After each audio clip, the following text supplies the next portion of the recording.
आपने 1 करोड़ का घर लिया, मान लीजिए आप 20 लाख रुपए का इंटरेस्ट क्लेम ही नहीं कर पाए क्योंकि उतना इंटरेस्ट ही नहीं दे रहे थे आप लास्ट के 5 सालों में। तो आप अपने घर का कॉस्ट 1 करोड़ प्लस 20 लाख, 1 करोड़ 20 लाख दिखाओगे, और अगर आपने 2 करोड़ में घर बेचा तो आप 80 लाख रुपए पे कैपिटल गेन्स भरोगे, ना कि 1 करोड़। 1 करोड़ पे, ये तो सही में निंजा टेक्निक है। This is what I think a lot of people don't know.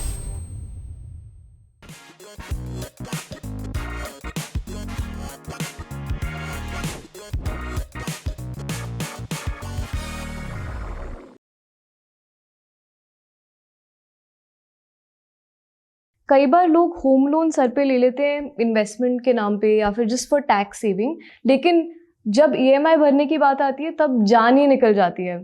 But at the same time for young people ऐसा लगता है कि अभी इतना अनअफोर्डेबल लग रहा है, आगे तो उससे भी ज़्यादा अनअफोर्डेबल हो सकता है घर, राइट? तो आपको क्या लगता है, व्हाट शुड वन पिक? 15-20 साल का होम लोन का ईएमआई भरना या फिर 15-20 साल तक एसआईपी करना? Real estate investing is not a great idea in my opinion. अगर आप पिछले 10 सालों का अगर मैं डेटा कोट करूं, आरबीआई का खुद का रियल एस्टेट का इंडेक्स है, ओके, इट सेज कि रियल एस्टेट ने पिछले 10 सालों में 4% रिटर्न जनरेट किया है। ओह, 4%। अब इसमें आपका ब्रोकरेज, मेंटेनेंस, राइट, ये आप सब निकाल दे तो भी rent 2%, return capital gains 4%, 6%, tenant नहीं मिला, मेंटेनेंस, ये सब निकाल देंगे तो क्या रिटर्न? पॉजिटिव ही रहेगा कि नेगेटिव ही हो जाएगा? आई थिंक इन्फ्लेशन को तो फिर भी बीट नहीं कर पाएगा। या correct. Plus at the same time ticket size बहुत बड़ा है, at the same time liquidity नहीं है। मान लो आपको कल पैसा चाहिए तो आप रियल एस्टेट मार्केट प्राइस पे बेच ही नहीं पाओगे। अगर आप बहुत वेल्दी हो और आपको ईएमआई भरने का प्रॉब्लम नहीं है, आप भर दोगे आपके कैश फ्लो से, then you can leverage. What do I mean? आप एक अंडर कंस्ट्रक्शन प्रॉपर्टी ले लो, आपने अगर उसे लोन पर ले लिया है, थोड़ा सा ही पैसा है, डाउन पेमेंट देने वाले हो, प्रॉपर्टी जब मान लीजिए कंस्ट्रक्ट हो जाती है 3 या 4 साल में, तब आप अगर उसे बेच दे तो you will get the leverage advantage.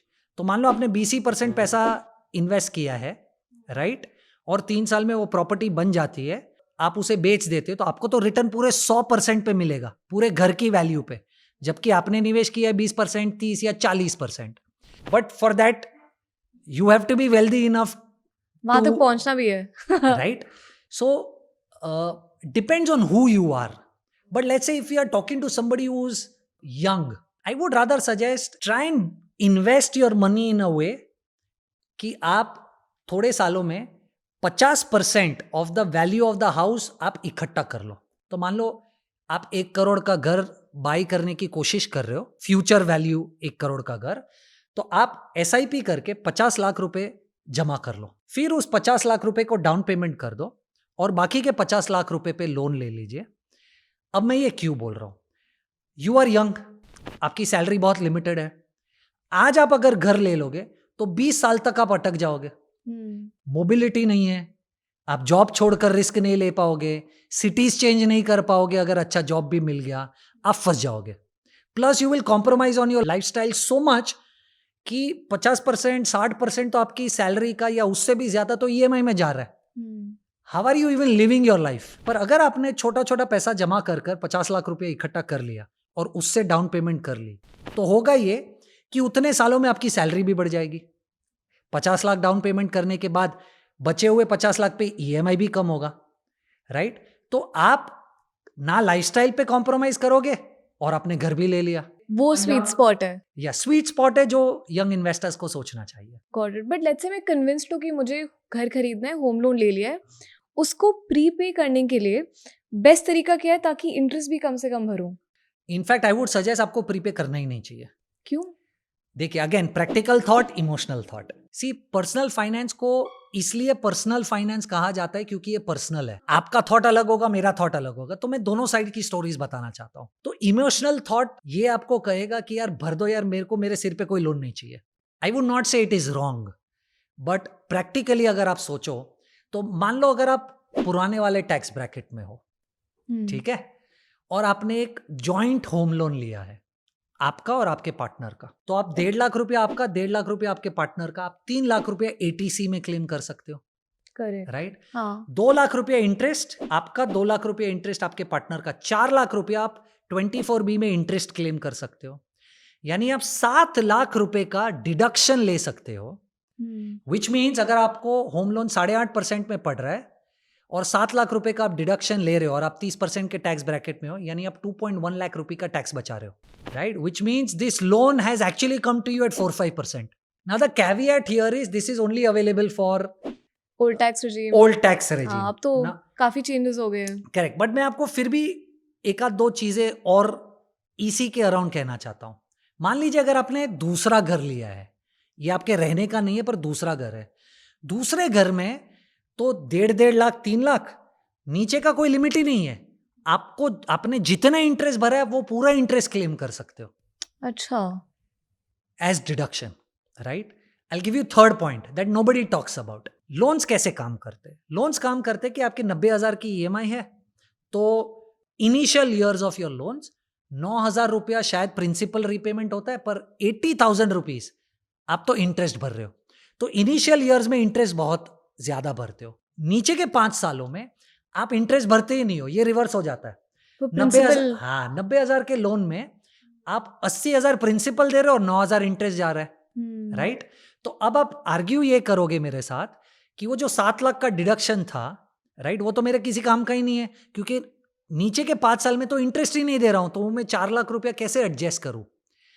Please understand कि जो भी इंटरेस्ट आप क्लेम नहीं कर पा रहे हो 24B में, जो 4 लाख का हम डिस्कस कर रहे हैं, वो आप परचेस कॉस्ट में हाउस के ऐड कर सकते हो, जिससे आपका कैपिटल गेन्स कम हो जाएगा. मतलब आपने 1 करोड़ का घर लिया, मान लीजिए आप 20 लाख रुपए का इंटरेस्ट क्लेम ही नहीं कर पाए, क्योंकि उतना इंटरेस्ट ही नहीं दे रहे थे आप लास्ट के 5 सालों में, तो आप अपने घर का कॉस्ट 1 करोड़ प्लस 20 लाख, 1 करोड़ 20 लाख दिखाओगे, और अगर आपने 2 करोड़ में घर बेचा तो आप 80 लाख रुपए पे कैपिटल गेन्स भरोगे, ना कि 1 करोड़ रुपए 1 करोड़ पे.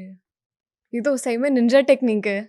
So this is what I think a lot of people don't know. अगर प्रीपे करना हो और इंटरेस्ट का जो बोझ है उसको कम से कम करना हो, उसकी क्या निंजा टेक्निक है? I would sincerely suggest कि अगर आपके पास 20 साल का लोन है, तो आगे के 10 साल में अगर आप प्रीपे करना चाहते हो तो आप प्रीपे कीजिए.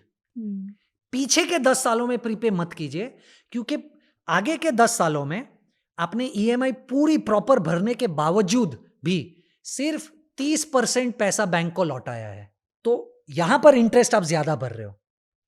पिछले के 10 सालों में आप 70% पैसा वापस दे रहे हो, तो आप सिर्फ प्रिंसिपल वापस दे रहे हो, कोई इंटरेस्ट में कोई बेनिफिट नहीं होगा.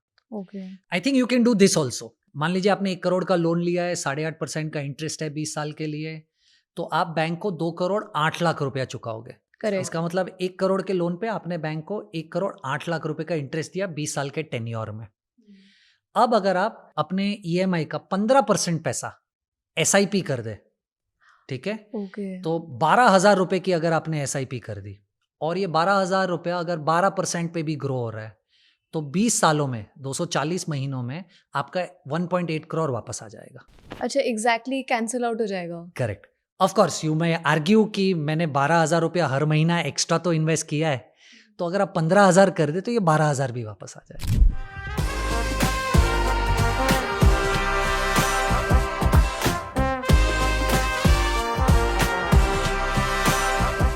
Investment in securities market are subject to market risks. Read all the related documents carefully before investing. Please read the risk disclosure documents carefully before investing in equity shares, derivatives, mutual fund, and or other instruments traded on the stock exchanges.